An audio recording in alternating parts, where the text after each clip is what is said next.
Hello guys, আসসালামু আলাইকুম। সবাই ভালো আছেন? আজকে আমাদের স্কুলে একটা বই দিয়েছে, বাংলা বই। তাই আপনাদেরকে আমি এই বাংলা বইটা দেখাবো। 2025 সালের বই। চলেন গাইস, আমি দেখাই। তো লেটস গো।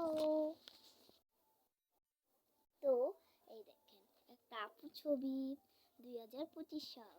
তারপর আমার বাংলা বই, পঞ্চম শ্রেণী। তো চলুন, এখানে একটা বাঘের ছবি আছে। দেখেন বাঘ।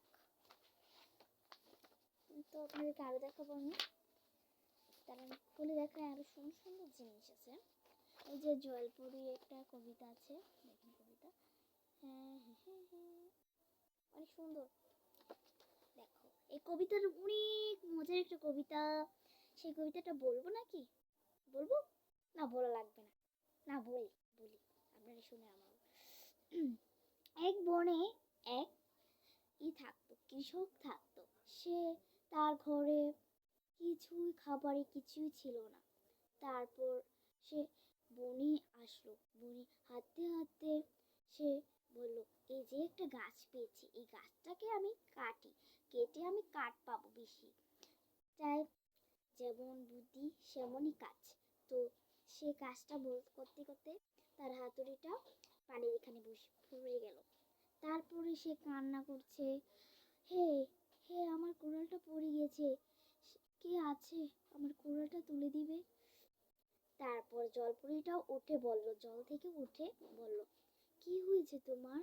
কি হয়েছে, তুমি কান্না করছো কেন? বলো আমাকে। সে কৃষকটা বলছে, ও গো, ওরে শুনো, আমার কুড়ালটা পড়ে গেছে জলে। সে জলপরীটা বলতেছে, কিভাবে পড়ে গেছে?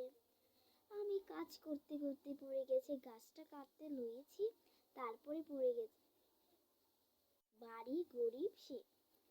তারপর সে জলপরীটা না আবার দেখাচ্ছে, তোমার কি সোনার সোনার কি কোরাল? সে বলছে, না আমার সোনার কোরাল না। তোমার কি রূপার কোরাল? না আমার রূপারও কোরাল না। আচ্ছা, সারা গেল তো। পরে সে বলতেছে, তোমার কি এটা কোরাল? সে বলছে, হ্যাঁ আমার এটাই কোরাল।